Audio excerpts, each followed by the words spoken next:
Welcome to Creepytalks, where hidden fears come alive through chilling horror tales.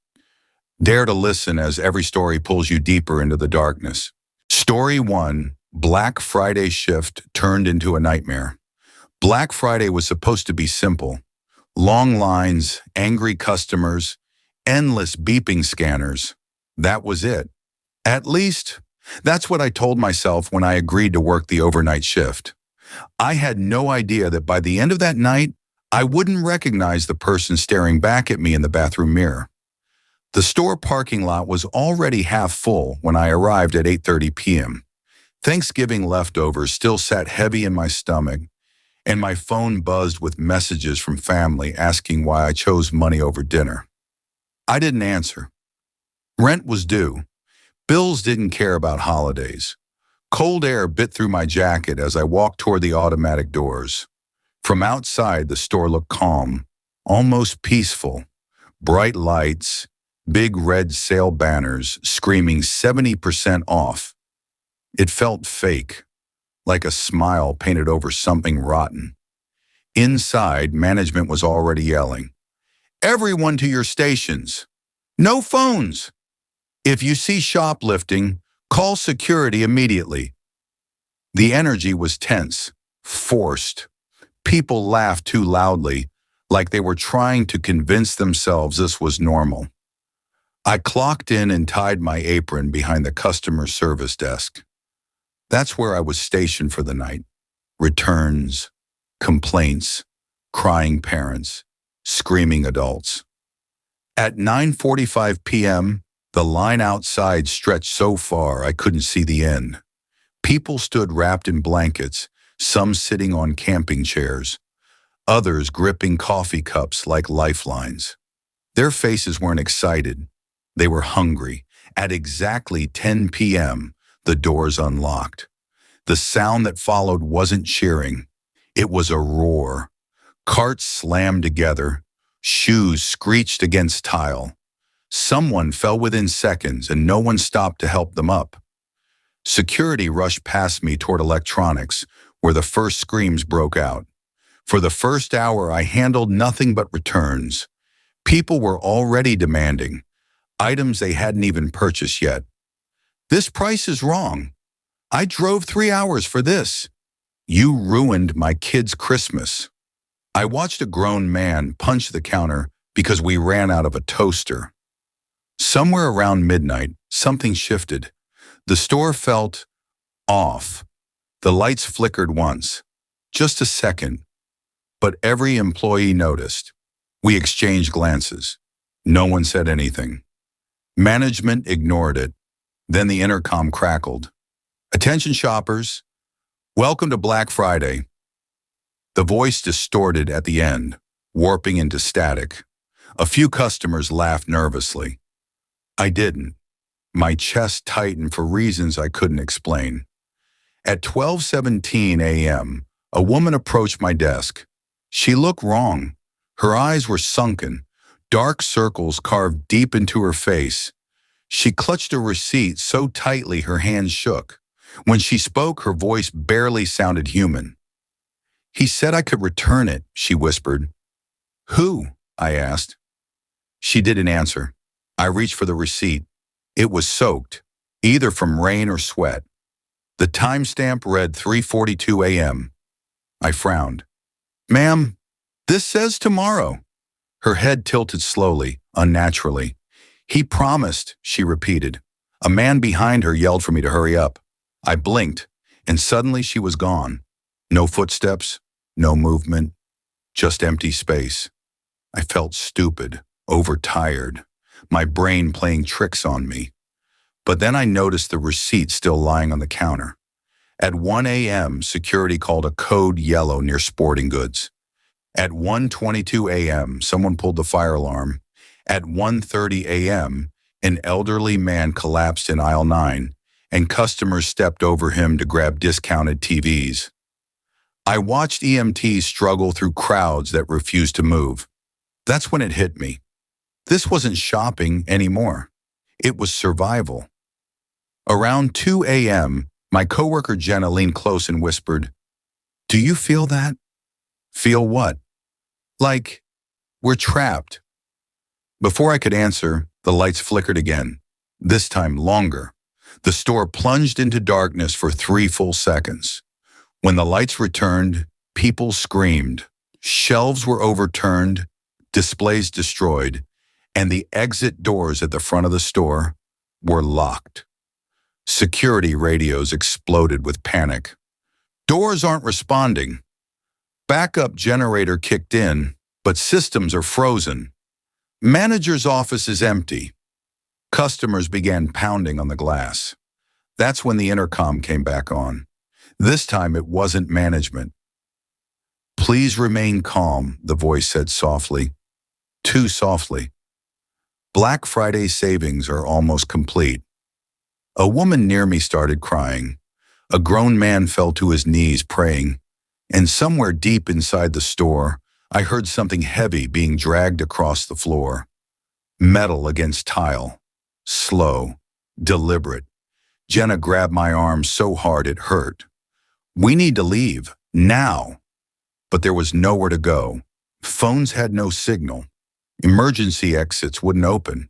The store felt smaller, like the walls were closing in. At 2:46 a.m., the first person went missing. A teenager sent to grab shoes never came back. His mother screamed his name until her voice cracked.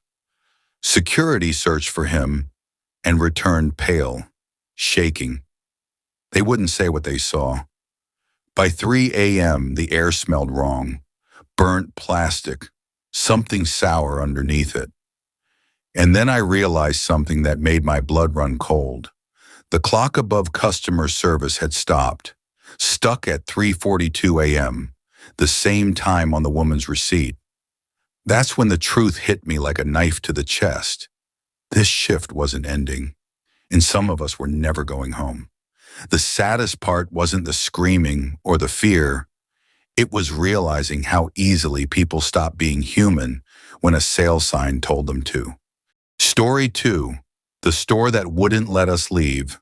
The moment the clock froze at 3:42 a.m., panic stopped being loud.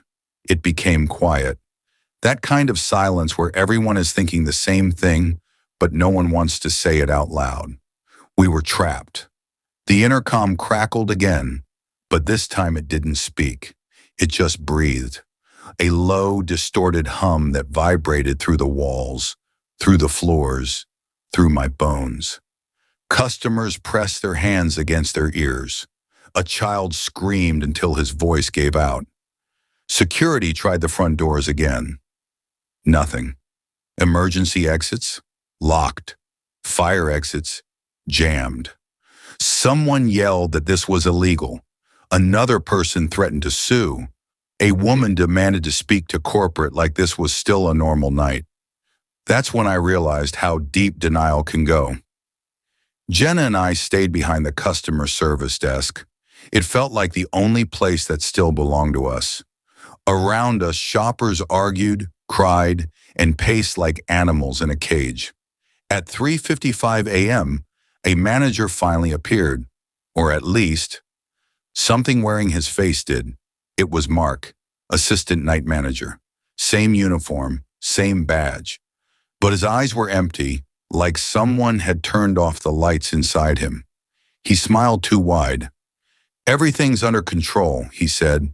No one believed him. A man stepped forward. My kid is missing. You said you'd help. Mark tilted his head. Inventory discrepancies happen. That's when the man punched him, or tried to. His fist passed straight through Mark's face like smoke. Mark didn't react, didn't flinch. He just smiled wider as gasps rippled through the crowd. I suggest, Mark said calmly, you return to shopping. And then he vanished, not walked away. Vanished. That's when the screaming started again. Someone fainted. Someone else threw up. A group of people rushed the electronics section, smashing glass, grabbing whatever they could carry, as if things still mattered. Jenna whispered, "This place isn't a store anymore." She was right. It was a trap. At 4:10 a.m., The lights dimmed, not flickered, dimmed, like the building was slowly closing its eyes. Security split into teams, searching for the missing teenager. I watched them disappear down different aisles. Only two came back. They refused to talk. One of them sat on the floor, rocking back and forth, whispering. It asked me what I wanted. It asked me, "What?" I asked. He looked up at me with tears streaming down his face, and then it took him instead.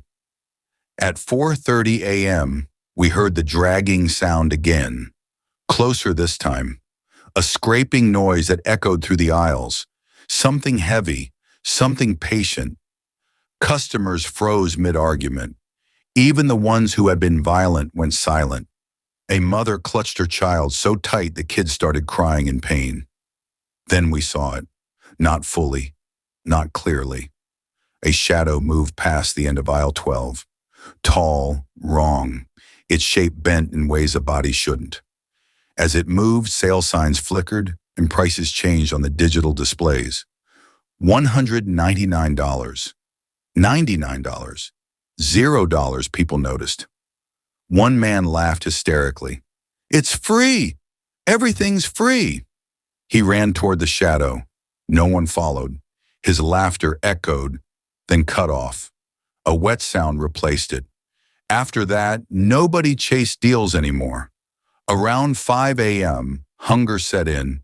Thirst, exhaustion. People slumped against shelves. Children cried until they fell asleep from pure stress. The store smelled like fear and sweat and something metallic underneath. I noticed something else. The mannequins. They had moved. I know how crazy that sounds, but they weren't where they had been before. Their heads were turned toward the crowds now, toward us. Their plastic smiles felt mocking.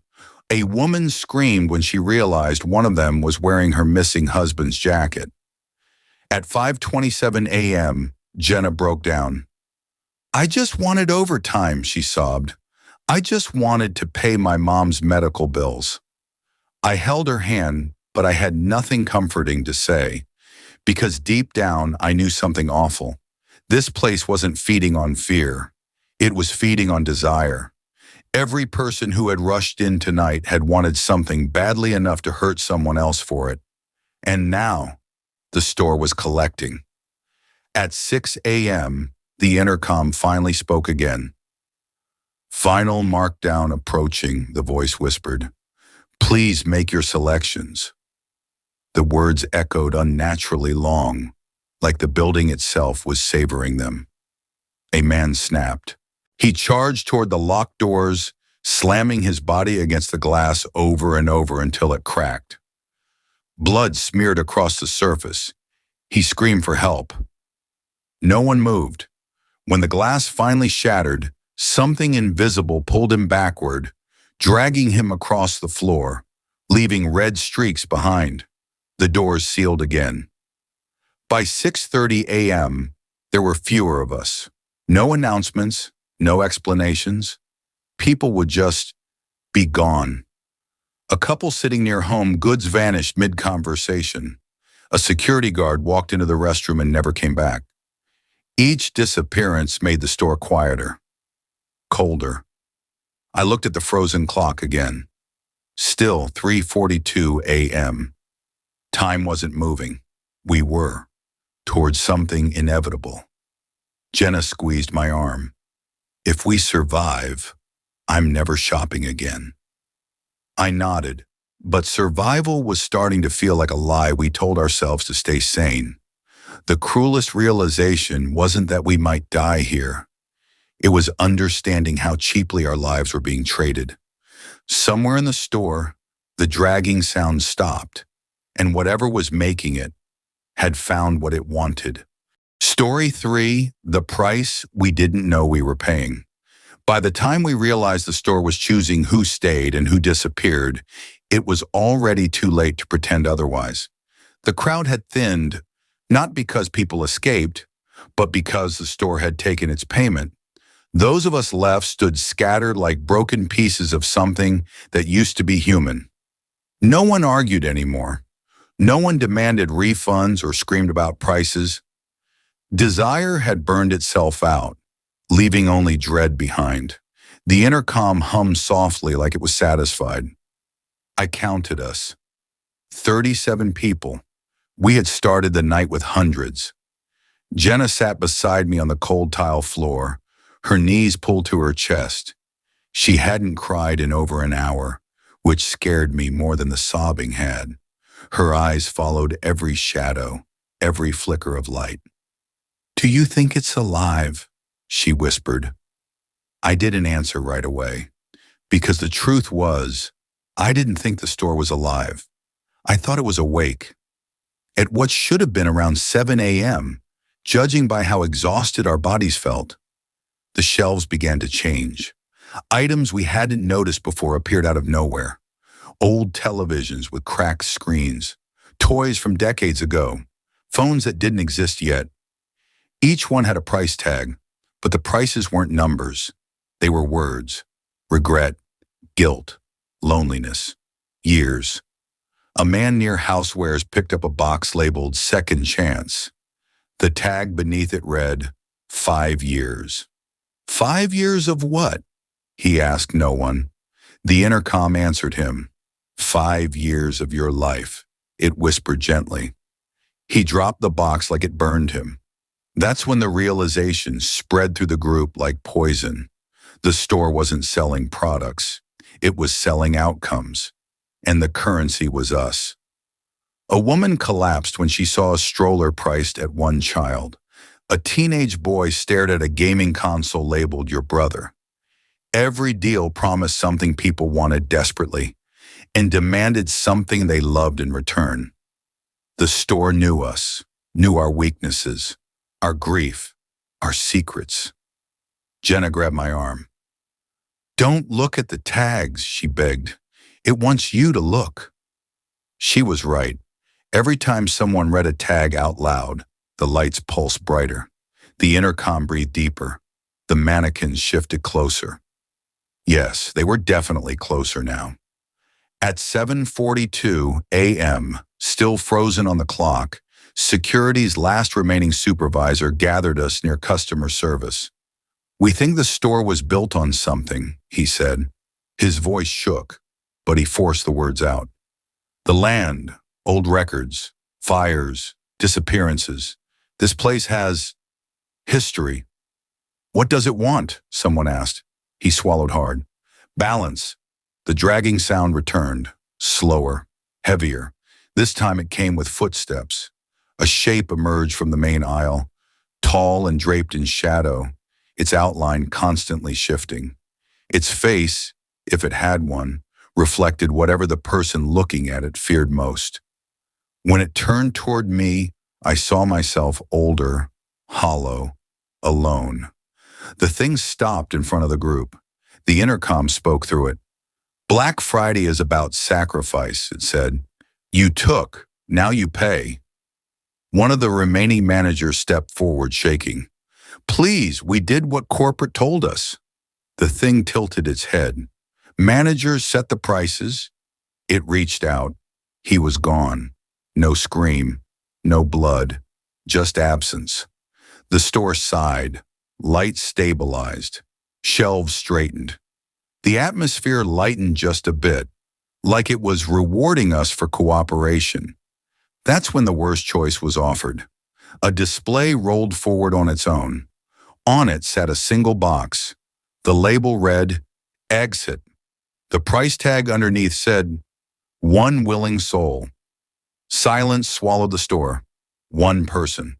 One person had to stay behind. Forever. A woman screamed that it wasn't fair. A man shouted that someone older should volunteer.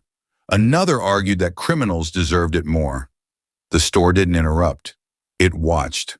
This was the real sale. People started backing away from each other. Friends let go of hands.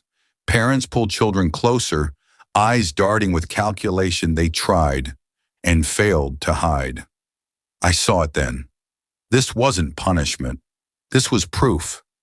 Proof of how thin morality becomes under pressure. Jenna stood up. I'll do it, she said quietly. I grabbed her wrist. No, no, you won't. She looked at me with tears shining in her eyes. I don't have anyone waiting for me, she whispered. You do. That wasn't true. But before I could stop her, the thing turned toward her. The intercom softened. Willing sacrifice accepted. The lights brightened. The exit doors unlocked. People rushed forward without hesitation, pushing, trampling, crying. No one thanked her. No one looked back. I didn't move. Jenna smiled at me one last time. I'm sorry, she said. And then she stepped into the shadow. The box disappeared. So did she. The store fell silent. When the doors fully opened, cold morning air rushed in like freedom itself. Survivors poured out into the parking lot, collapsing, sobbing, calling loved ones. I stood there alone for a moment longer. The intercom whispered just for me, "Thank you for shopping." Then the lights shut off. I quit that job the same day. The store reopened a week later, new banners, new sales, no mention of what happened, no missing persons reports, no investigations, just deals. Sometimes late at night, I still wake up at 3:42 a.m. And I swear I can hear a familiar voice whispering my name from behind glass and shelves and price tags. The saddest truth isn't that someone died for us to leave. It's that we walked out without looking back. Story 4. It followed me home. I thought leaving the store meant surviving. I was wrong. The first thing that felt strange was the silence outside. The parking lot should have been chaos. Sirens, reporters, police, ambulances. Instead, it looked like a normal morning after Thanksgiving. Cars were parked neatly. Shopping carts sat where they belonged. The sky was pale gray, calm and uncaring. People staggered away from the building like nothing had happened. Some cried into their phones. Others laughed hysterically. A few didn't say a word at all, their faces empty, like something had already been taken from them. No police came. No one asked questions. When I finally checked my phone, it showed full signal, but no missed calls, no messages, not even from my family who knew I was working overnight. It was like the world had skipped over the night entirely. I drove home on autopilot. Every red light felt too long. Every store I passed had Black Friday signs in the windows, smiling at me in bold red letters. Welcome back. Limited time only. My apartment felt unfamiliar when I stepped inside. The air was stale, heavy, like it hadn't been opened in days. I locked the door behind me and slid down against it, my whole body shaking now that adrenaline was gone. That's when I noticed the receipt in my pocket. I didn't remember taking anything. My hands trembled as I unfolded it. No items listed, just one line at the bottom. Balance pending. Timestamp. 3:42 a.m. I didn't sleep that day. Every time I closed my eyes, I saw Jenna stepping into the shadow. Her smile, her apology, the way everyone, including me, had let it happen. That night at exactly 3:42 a.m., my apartment lights flickered. Once, twice. Then my TV turned on by itself. Static filled the screen. The same low hum I'd heard in the store vibrated through the room. I stood frozen, heart pounding so hard it hurt. Words slowly burned onto the screen. Thank you for shopping. I ripped the TV plug from the wall. The screen went black, but the hum didn't stop. It came from inside the apartment now, from the walls. The first week after Black Friday, I tried to act normal. I went back to work long enough to quit officially. HR barely looked at me. When I mentioned what happened, they smiled politely and said, "There were no incidents reported." Jenna's name wasn't in the system anymore. Not as an employee, not as a person. I started searching online. No news articles, no social media posts, No missing persons cases tied to the store. It was like the night had been erased, except for the survivors. I recognized one man from the store at a gas station. He was the one who had laughed and run toward the shadow. His hair had turned completely white. When I tried to talk to him, he stared at me like I was a ghost and whispered, "It knows where we live." Then he drove away. The second week the dream started. I stood inside the store again, but the aisles were endless now, stretching into darkness. Shelves were stacked with boxes labeled with names. My name. Each time I woke up gasping at 3:42 a.m., something in my apartment had moved. A chair slightly turned, a door cracked open, a price tag taped to my fridge. Sleep, $0, limited supply. I stopped sleeping. The third week, I noticed the mannequins. I don't know how else to explain it. In store windows, at bus stops, in malls. They were positioned facing me. Not always the same ones, but always watching. Their plastic smiles identical to the ones from that night. One afternoon, I passed a clearance sale sign taped to a lamppost. Under the price, someone had scribbled, "You still owe us." I tried to leave the city, bought a bus ticket, packed a bag, told myself distance would fix it. At the station, the departure board flickered. Every destination changed to the same words. Final stop, the bus never arrived. That night, the intercom voice came back, this time inside my head. "You left without paying," it whispered. "You benefited from a sacrifice." I screamed for it to stop. It laughed. "You're alive," it said. "That was your purchase." I understood then. Jenna didn't pay the full price. She just covered the down payment. The final week of November, people started disappearing again. Not all at once. Quietly, neighbors, co-workers, people connected to that night, one by one. Each disappearance was followed by a sale advertisement.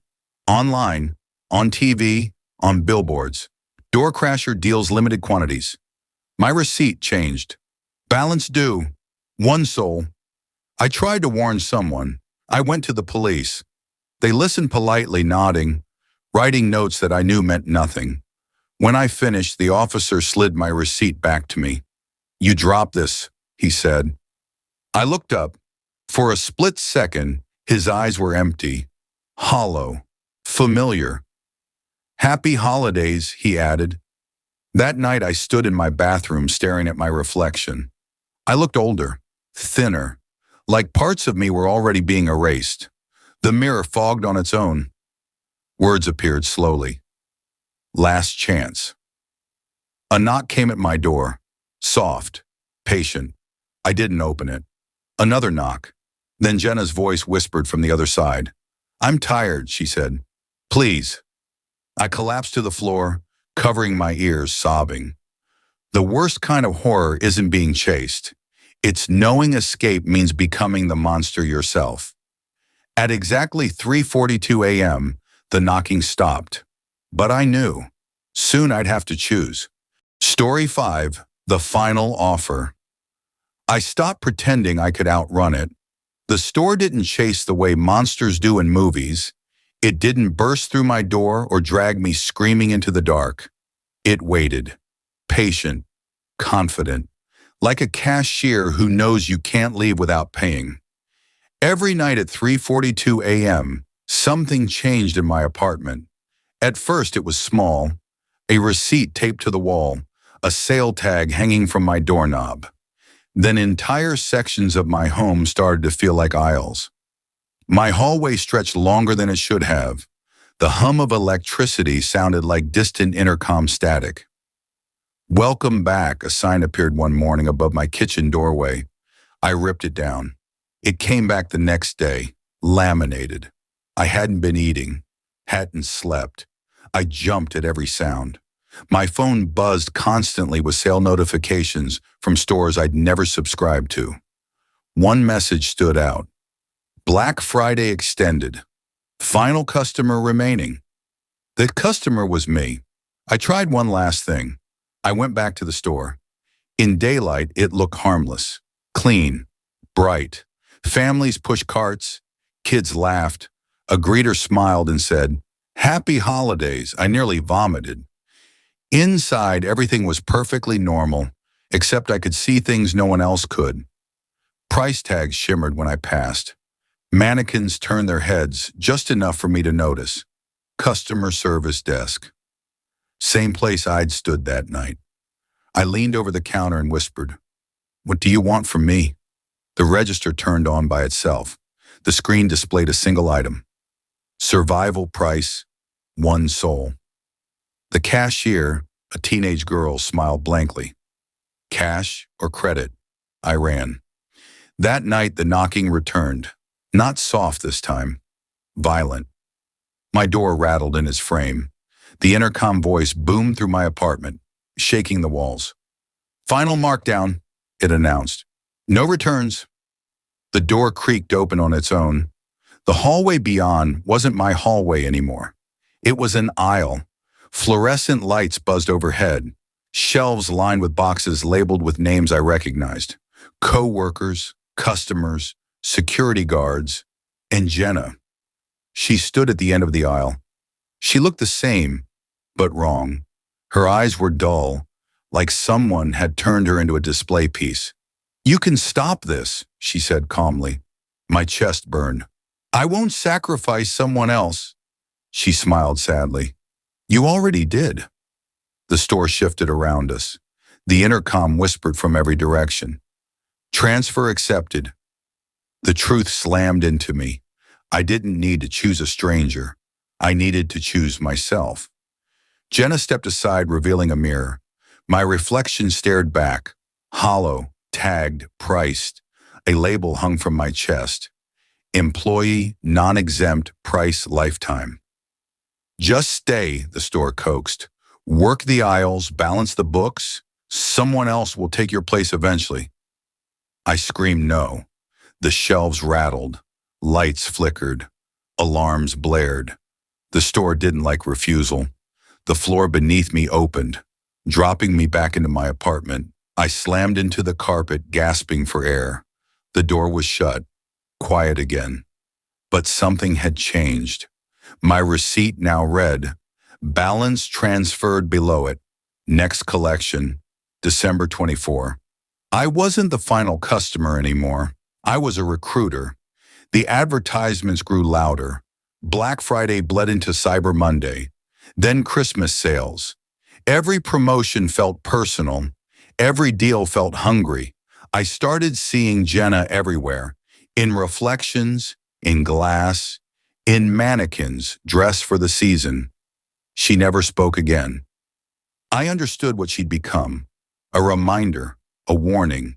The most painful truth isn't that evil exists. It's that it survives because we choose not to be the last ones hurt. I'm writing this now because it's almost December 24th. Because somewhere, someone is about to take a shift they don't want to work. And because if you're still listening, it means the store found you too. Story 6. The receipt never ends. December 24th arrived quietly. Too quietly. Snow fell outside my apartment in soft, harmless flakes, the kind that made everything look clean again. Families walked past my window carrying wrapped gifts, laughing, complaining about the cold. Normal life, warm life, the kind I didn't belong to anymore. My receipt sat on the kitchen table, perfectly centered, like it had been carefully placed there. Next collection, today, 3:42 a.m., no location listed. No escape clause, just a barcode underneath, pulsing faintly like a heartbeat. I hadn't slept in 3 days. Every time I closed my eyes, I saw aisles stretching into infinity, shelves stocked with people's futures, all neatly priced and waiting. I stopped fighting the feeling that my apartment wasn't mine anymore. It was a holding area. At 3:30 a.m., the lights dimmed on their own. The hum started immediately, not loud, not aggressive, patient. The walls breathed. The air smelled like plastic, dust, and something old, something that had watched generations make the same mistakes. At exactly 3:42 a.m., my front door unlocked. I didn't move. I already knew what was on the other side. The hallway had transformed completely now. No trace of my carpet, no framed photos, just white tile floors and fluorescent lights buzzing overhead. Red sale signs hung crookedly from the ceiling. "Welcome back, associate." Footsteps echoed behind me, slow, measured. I turned. The thing that approached didn't need to hide anymore.